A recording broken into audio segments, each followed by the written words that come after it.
துவரம்பருப்பு இட்லி செய்யலாங்க ஃப்ரெண்ட்ஸ் வணக்கம். எல்லோரும் சௌக்கியமாக இருக்கீங்க அப்படின்னு நம்புகிறேன்.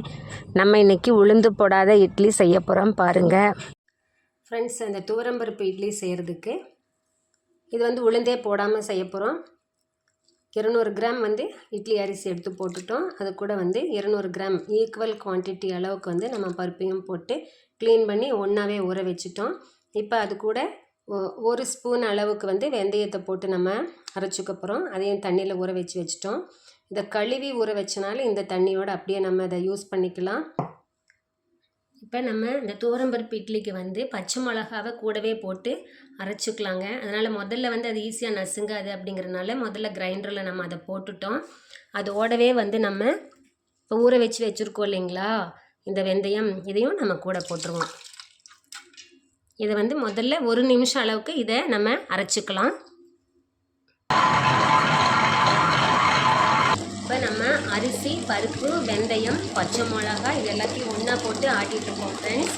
இதை அரைக்கும் போதே ஏன்னா இது பருப்பில் நம்ம செய்கிறனால வாயு பிடிப்பு வரும்னு சொல்லுவாங்க இல்லையா, அதனால் ஒரு 1/2 ஸ்பூன் அளவுக்கு நான் சீரகத்தையும் ஆட் பண்ணிவிட்டேன். இதை போட்டு அரைச்சிட்டா தான் வாசனையாக நல்லாயிருக்கும் ஃப்ரெண்ட்ஸ். இப்போ மாவு ரெடி ஆயிடுச்சுங்க ஃப்ரெண்ட்ஸ்.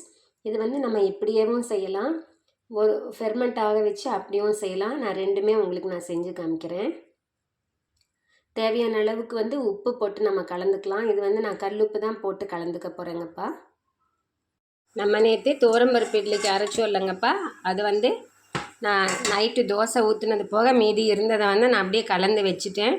மற்ற இட்லி மாவு மாதிரியே எந்த மாதிரி அழகாக புளிச்சு வந்திருக்கு பாருங்களேன். இதில் இட்லி ஊற்றினா ரொம்ப நல்லா வரும். இதில் நம்ம இட்லியை ஊற்றி அதை உதுத்து உசிலியாகவும் செய்யலாம். அப்படி இல்லை அப்படின்னா தட்டு இட்லியாக ஊற்றலாம். அப்படி இல்லைன்னா அதை தட்டு இட்லியாக வேக வச்சு டோக்லாவாகவும் தாளிக்கலாம். பலவிதமான ப்ராடக்ட்ஸு, உணவுப் பொருள்கள் இதில் நம்ம செய்யலாங்கப்பா. ஒன்றா நம்ம டிஸ்கஸ் பண்ணலாம், சரிங்களா ஃப்ரெண்ட்ஸ். இந்த மாவில் நம்ம இட்லி ஊற்றும் போது அதை கொஞ்சம் கெட்டியாக இருக்கிற மாதிரி பார்த்துக்கணும் மாவு. பாருங்கள் ஃப்ரெண்ட்ஸ், இந்த இட்லி எவ்வளோ அழகாக வந்திருக்கு. இது ஆறுனதும் நம்ம சர்வ் பண்ணிக்கலாம்.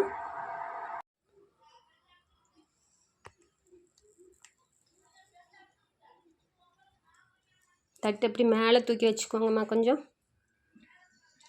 இப்போ சாப்பிடுங்க. எப்படி இருக்குமா? இட்லி சாஃப்டாக இருக்குது. சாஃப்டாக இருக்கு. டேஸ்ட் இருக்குங்களா? சாம்பார் எண்ணெய் விட்டு தாளிக்கலை,